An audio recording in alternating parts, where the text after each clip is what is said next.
जय श्री कृष्णा, जय सिया राम। अब अवधूत दत्तात्रेय जी यदु जी को आगे का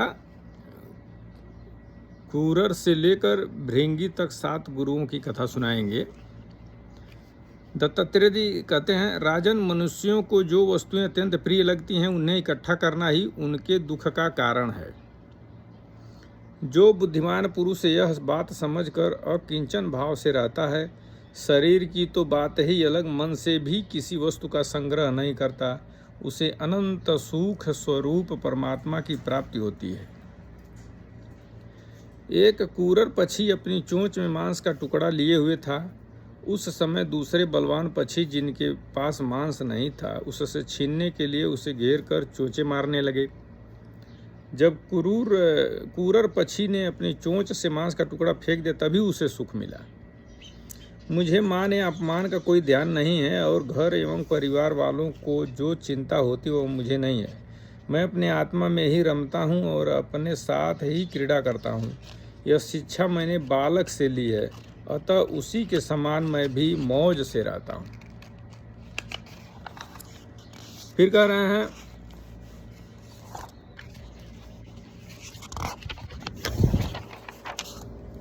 इस जगत में 2 ही प्रकार के व्यक्ति निश्चित और परमानंद में मग्न रहते हैं। एक तो भोला भाला निश्चेष्ट नन्हा सा बालक, और दूसरा वह पुरुष जो गुणातीत हो गया हो। गुणातीत का मतलब गुणों से रहित हो गया हो। एक बार किसी कुमारी कन्या के घर उसे वरण करने के लिए कई लोग आए हुए थे। उस दिन उसके घर के लोग कहीं बाहर गए हुए थे, इसीलिए उसने स्वयं उनका आतिथ्य सत्कार किया। राजन, उनको भोजन कराने के लिए वह घर के भीतर एकांत में धान कूटने लगी। उस समय उसकी कलाई में पड़ी शंख की चूड़ियां जोर जोर से बज रही थीं। इस शब्द को निंदित समझकर कुमारी को बड़ी लज्जा मालूम हुई और उसने एक एक करके सब चूड़ियां तोड़ डाली और दोनों हाथों में केवल 2-2 चूड़ियां रहने दी। अब वह फिर धान कूटने लगी, परंतु ये दो चूड़ियां ही बजने लगी। तब उसने एक एक चूड़ी और तोड़ दी। जब दोनों कलाइयों में केवल एक एक चूड़ी रह गई, तब किसी प्रकार की आवाज़ नहीं हुई।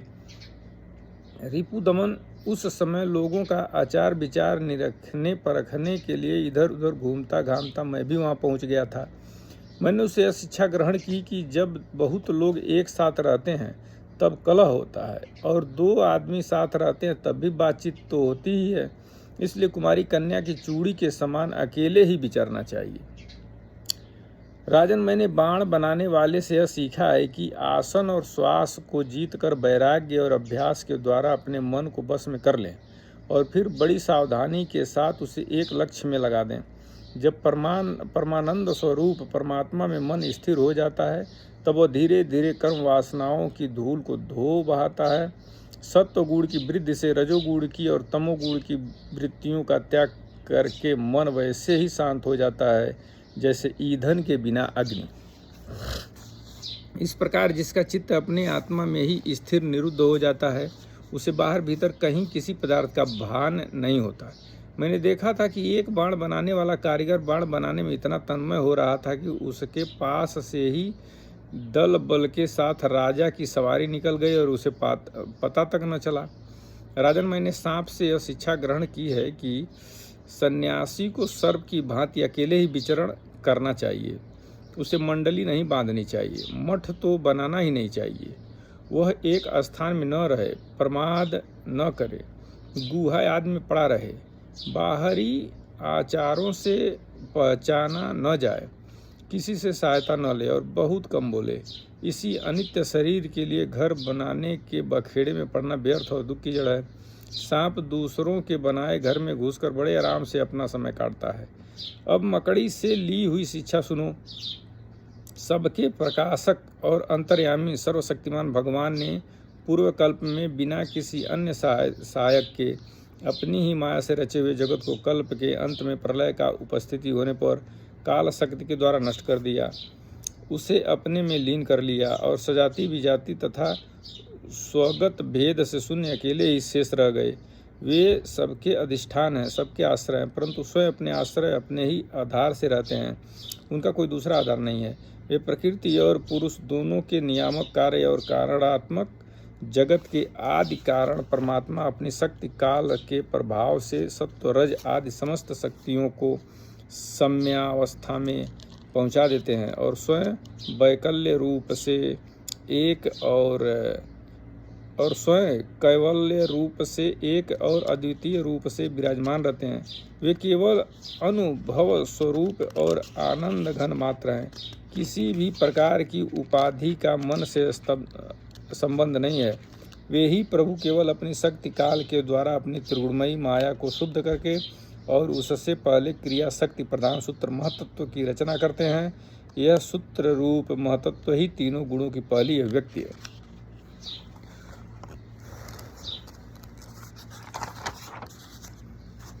वही सब प्रकार की सृष्टि का मूल कारण है। उसी में यह सारा विश्व सूत में ताने बाने की तरह ओतप्रोत है और इसी के कारण जीव को जन्म मृत्यु के चक्कर में पड़ना पड़ता है।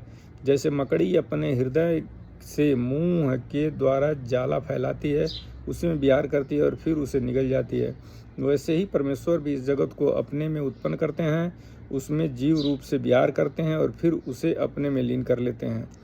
राजन, मैंने भृंगी बिलनी कीड़े से यह शिक्षा ग्रहण की है कि यदि प्राणी स्नेह से, द्वेष से अथवा भय से भी जानबूझकर एकाग्र रूप से अपना मन किसी में लगा दे तो उसे उसी वस्तु का स्वरूप प्राप्त हो जाता है। राजन, जैसे भृंगी एक कीड़े को ले जाकर दीवार पर अपने रहने की जगह बंद कर देता है और वह कीड़ा भय से उसी का चिंतन करते करते अपने पहले शरीर का त्याग किए बिना ही उसी शरीर से तद्रूप हो जाता है। राजन, इस प्रकार मैंने इतने गुरुओं से ये शिक्षाएं ग्रहण की और मैंने अपने शरीर से जो कुछ सीखा है वो तुम्हें बताता हूँ। सावधान होकर सुनो। यह शरीर भी मेरा गुरु ही है, क्योंकि यह मुझे विवेक और वैराग्य की शिक्षा देता है। मरना और जीना तो इसके साथ लगा ही रहता है। इस शरीर को पकड़ रखने का फल यह है कि दुख पर दुख भोगते जाओ।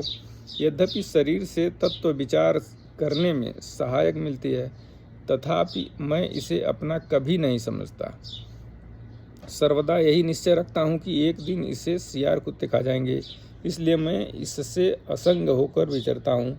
जीव जिस शरीर का प्रिय करने के लिए ही अनेकों प्रकार की कामनाएं और कर्म करता है तथा स्त्री पुत्र धन दौलत हाथी घोड़े नौकर चाकर घर द्वार और भाई बंधु का विस्तार करते हुए उनके पालन पोषण में लगा रहता है, बड़ी बड़ी कठिनाइयां सहकर धन संचय करता है, आयुष्य पूरी होने पर वही शरीर स्वयं तो नष्ट होता ही है, वृक्ष के समान दूसरे शरीर के लिए बीज बोकर उसके लिए भी दुख की व्यवस्था कर जाता है। जैसे बहुत सी सौतें अपने एक पति को अपनी अपनी ओर खींचती हैं, वैसे ही जीव को जीभ एक ओर स्वादिष्ट पदार्थों की ओर खींचती है तो प्यास दूसरी ओर, जल की ओर जनेंद्रियां एक ओर स्त्री संभोग की ओर ले जाना चाहती हैं तो त्वचा पेट और कान दूसरी ओर, कोमल स्पर्श भोजन और मधुर शब्द की ओर खींचने लगते हैं। नाक कहीं सुंदर गंध सूंघने के लिए ले जाना चाहती है तो चंचल नेत्र कहीं दूसरी ओर सुंदर रूप देखने के लिए। इस प्रकार कामेंद्रियां और ज्ञानेंद्रियां दोनों ही इसे सताती रहती हैं। वैसे तो भगवान ने अपनी अचिंत्य शक्ति माया से वृक्ष, सरीसृप, रेंगने वाले जंतु, पशु, पंछी, डांस और मछली आदि अनेकों प्रकार की योनियां रची, परंतु उनमें उन्हें संतोष न हुआ। तब उन्होंने मनुष्य शरीर की सृष्टि की।